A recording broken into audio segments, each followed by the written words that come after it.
Salut à tous, nous voilà, on est de retour. Smart Transfo, on va peut-être dire Transfo tout court d'ailleurs. Loïc Vuchard, l'agence Losam qui nous accompagne pour cette émission qui, il faut le rappeler, Loïc, c'est la transformation au cœur des entreprises. Hein. Effectivement, la première émission dédiée aux meilleures pratiques et aux innovations qui accélèrent la transformation des entreprises. On va s'intéresser particulièrement de ce que l'on appelle les fonctions support, les fonctions transverses. Ouais. Aujourd'hui, la fonction finance. Fonction finance, comme le mois dernier, absolument. On partage ensemble, après une Future of Finance, l'événement fédérateur de la communauté, 3 points clés très intéressants. Le premier, c'est le cash. Le cash, comment innover dans l'optimisation du cash. On partira sur une conviction forte sur le pilotage de l'activité dans un monde incertain. Et enfin, une innovation, décrypter la fameuse nouvelle génération de RP. Ça va intéresser les fonctions finances. On dit que c'est le socle, la colonne vertébrale de l'entreprise. Bon, déjà, le cash, de toute façon. Alors, pour le coup, on a de l'ensemble de ceux qui, à un moment, se sont posés des questions sur le cash. Je crois que le secteur représenté par votre invité est sans doute celui... Oui. Qui s'est posé les questions les plus intenses. Effectivement, nous avons avec le plus d'acuité. Bruno Le Serre, directeur des financements et de la trésorerie d'Air France, et Antoine Trépan, le patron de C2FO, une technologie super innovante. Alors justement, on va en parler. Quel est le sujet? Alors d'abord Air France, vas-y Loïc. Oui, alors la mécanique, je vais la dire avec mes mots, puis je vous laisserai revenir dessus. Assez puissant. L'objectif est d'optimiser la gestion du cash par une place de marché en se fixant, si j'ai bien compris, une perspective de rendement et en payant plutôt les fournisseurs. C'est ça, Bruno ? Tout à fait. Effectivement, vous avez bien résumé, mais je vais peut-être détailler un petit peu plus en revenant un peu sur la genèse du projet. Effectivement, notre souci chez Air France, en dépit d'une situation qui, effectivement, dans ce contexte de crise, est particulièrement complexe, est que néanmoins, et ceci depuis plusieurs mois, nous sommes confrontés à une situation de taux d'intérêt négatif, tout en ayant néanmoins une situation de trésorerie relativement généreuse, et qui représentait un défi, en fait, pour le trésorier qui souhaitait rentabiliser sa trésorerie. Parallèlement, nous avons des fournisseurs qui sont dans une situation peut-être plus délicate, notamment dans la situation actuelle, et qui, eux, rencontrent des difficultés pour gérer leurs besoins en fonds de roulement. Et donc, en fait, nous avions une situation tout à fait dissymétrique entre notre position qui nous permettait, nous, d'injecter de la trésorerie, du cash dans l'économie, et nos fournisseurs qui, eux, sont plutôt à la recherche de solutions simples et qui, souvent, sont confrontés à des difficultés, soit pour trouver des solutions auprès de leurs banquiers ou d'autres établissements financiers qui, souvent, sont relativement coûteuse, complexe à mettre en œuvre. Et c'est là où C2FO intervient, Antoine. Un mot sur C2FO et la technologie qui a permis de répondre à cet objectif. Ouais, j'avais presque envie de te laisser la parole parce que j'ai trouvé que ton synopsis d'entrée... Oui, mais sauf que moi, j'avais rien compris. Alors que là, j'ai un peu plus compris, en fait. Donc, allez-y. Bien entendu, non. Donc, C2FO, l'acronyme qui fait très garde des étoiles, ça j'en conviens, a une signification. Il s'agit de Collaborative Cash Flow Optimization. L'idée étant d'optimiser donc les flux de trésorerie entre un acheteur, dans ce cas précis Air France, et son écosystème de fournisseurs à des taux qui sont mutuellement avantageux. Donc pour faire très simple, je suis une société de nettoyage et mon mandat vis-à-vis d'Air France, ma prestation est de nettoyer les avions d'Air France lorsque ceux-ci se posent en escale avant qu'ils repartent pour Roissy. J'ai bien évidemment, j'envoie ma facture à Air France, mais je vais rarement être payé comptant. Attendre 45 à 60 jours sont des délais relativement longs. Donc j'ai largement le temps, malheureusement, de mettre la clé sous la porte en attendant 2 mois d'être réglé. Donc qu'est-ce que je peux faire grâce à C2FO? Je vais me connecter sur mon portail et je vois à tout instant là où les factures en attente de règlement d'Air France, et je suis en mesure de sélectionner cette facture ou l'intégralité, bien sûr, de l'encours, et de proposer une remise en échange du règlement anticipé de cet encours. C'est là que la différence est tout à fait clé. Antoine, là, le sujet, il est encore plus incroyable, si j'ai bien compris. Parce que je découvre tout à coup une vertu supplémentaire au taux négatif. C'est-à-dire que là, en plus, Le délai de paiement classique, finalement, c'est parfois de l'intérêt du client que de régler le plus tard possible.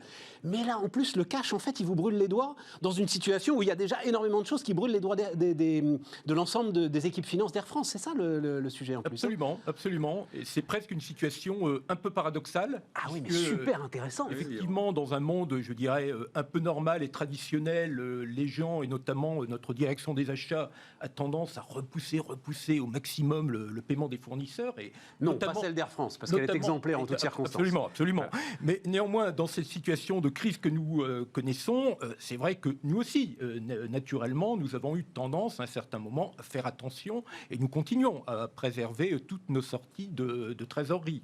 Néanmoins, il y a également cet intérêt quand même important de reconnaître que nous ne sommes pas seuls et que nous avons autour de nous cet écosystème de fournisseurs sur lesquels nous devons compter et que nous devons contribuer à solidifier. Il faut absolument, je vais vous redonner la parole évidemment, mais il faut absolument préciser un truc pour nos téléspectateurs qui est quand même très très important et dont ils n'ont pas forcément la notion. C'est que le cash au niveau d'Air France et au niveau des grandes entreprises, il est aujourd'hui bel et bien taxé par les banques qui elles-mêmes sont taxées par la Banque Centrale Européenne du fait des taux négatifs. Il faut vraiment avoir ça en tête pour bien comprendre l'ensemble de notre sujet. C'est que pour les grandes entreprises aujourd'hui, le cash coûte de l'argent parce que les banques, elles, sont obligées de payer ce qu'elles déposent à la Banque Centrale Européenne. C'est une situation tout à fait paradoxale, puisque vous avez d'un côté l'équation commerciale, en effet, ces gros donneurs d'ordre aussi qui sont assis sur des sommes de liquidités assez faramineuses. Alors moi, avant d'avoir l'opportunité de chapeauter C2F en France, j'étais en charge du secteur tech, média, télécom en Amérique du Nord, et on a des grosses sociétés tech, donc des GAFA qui siphonnent véritablement la liquidité du monde. Et de l'autre côté, vous avez les partenaires de ces grands groupes qui peinent à accéder à la trésorerie à des taux qui ont du sens. Donc l'idée d'un programme comme celui-ci, c'est encore une fois de déverrouiller ce cash, de le faire circuler en créant une situation véritablement gagnante-gagnante où chacun optimise donc son cash à des taux qui sont mutuellement... Mais rentrons dans le détail justement par rapport à ces partenaires, ces fournisseurs que tu évoques. Est-ce qu'ils ne se voient pas là imposer un taux important sous contrainte d'un délai de paiement qu'ils souhaitent et qui engage leur survie? Comment fonctionne le deal sur le taux d'intérêt? Non, absolument pas. En fait, c'est également la force et l'avantage et la beauté de ce concept, c'est qu'aucun des partenaires, le fournisseur ou le client, n'est forcé de faire quoi que ce soit. La seule chose que nous faisons, nous, c'est que nous postons sur la plateforme les factures pour lesquelles nous sommes prêts à accepter un paiement anticipé. Le fournisseur, de l'autre côté, a la visualisation de ces factures et il accepte, il est tout à fait libre d'accepter ou de ne pas accepter, moyennant le taux d'escompte de son choix. Et c'est un taux d'escompte, c'est un taux d'intérêt qui se transforme en remise sur la facture. Également, nous avons rentré dans la plateforme un taux de rendement minimum que nous souhaitons sur la fraction de notre trésorerie que nous imputons à ce mécanisme. Et ensuite, là, Antoine va peut-être expliquer, c'est, disons, la moulinette, entre guillemets, C2FO qui fait tous les calculs pour optimiser et réconcilier de part et d'autre le montant des factures. C'est-à-dire que pour un fournisseur qui accepte un taux un peu moindre, ça va être rattrapé vis-à-vis d'un autre fournisseur. Alors le fournisseur ne va pas l'accepter, il va le proposer, encore une fois. Ah, c'est le fournisseur qui propose. Tout à fait. Donc on a complètement retourné le modèle. On n'est pas dans un modèle d'incitation acheteur, mais un modèle d'incitation fournisseur. Donc, je vais vous donner un petit exemple aujourd'hui. Pas un exemple, mais on sait qu'aujourd'hui, la liquidité, c'est véritablement le nerf de la guerre. Ces problèmes de liquidité qui ne sont pas nouveaux ont été mis en exergue dans le contexte de cette crise aujourd'hui. Et donc, on a vu que le gouvernement français et M. Bruno Le Maire et ses équipes ne sont pas allés de demi-mesure. On a fait un gros chèque, alloué une enveloppe de 300 milliards d'euros pour les PGE. Il faut savoir qu'aujourd'hui, ces PGE, qui ne sont utilisés qu'à hauteur de 40%, que ça 120 milliards et quelques, ne correspondent qu'à 1/6 du montant de l'encours total des crédits interentreprises. Il y a aujourd'hui 700 milliards d'euros de crédits interentreprises. Donc, les fournisseurs qui ont l'option de se financer en allant chercher des PGE, des lignes d'overdraft découverts ou des lignes de crédit supplémentaires, peuvent maintenant taper dans leur encours client. Et c'est eux qui vont proposer ce taux qui va très souvent être plus intéressant que leurs alternatives de financement existantes, lorsqu'elles existent, donc de la facturage, par exemple. Évidemment. Et donc, en effet, cet algorithme, Bruno et ses équipes vont paramétrer un taux de rendement cible. Certains fournisseurs vont proposer l'équivalent de, je ne sais pas, 1% TAEG, d'autres 3% TAEG, quelqu'un au milieu de 2% TAEG. Et la moyenne de toutes ces propositions qui arrivent en temps réel est validée et permet à chacun de se financer à quoi qu'il y a du sens pour lui. Est-ce qu'on peut avoir un acteur extérieur dans cette bourse ?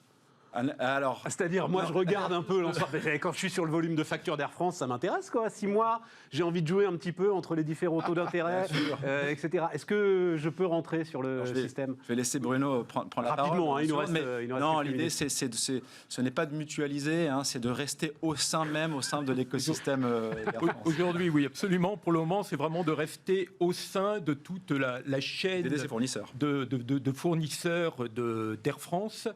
Dans le cadre d'une, je dirais, en fait, ce produit, je dirais, enfin, répondrait tout à fait aux tenants de la théorie du ruissellement, où en fait, nous, de par notre capacité quand même aujourd'hui, grâce, tu as évoqué les PGE, donc c'est vrai que nous avons eu la chance d'avoir un PGE. Ah bah vous, c'est 7 milliards, vous, donc. Et c'est vrai que par rapport à ça, nous sentions également une relative obligation, enfin de devoir en termes de responsabilité sociétale vis-à-vis de tout notre partenariat de fournisseurs, de pouvoir également les aider par le biais justement de ce pouvoir de ruissellement de notre trésorerie qui peu à peu vient aider par injection de liquidités les différentes strates de nos partenaires. Nous sommes sur Smart Transfo, on va juste un tout petit peu décortiquer en un mot. Très vite, hein, Loïc. Comment ça se branche vis-à-vis du système d'information ?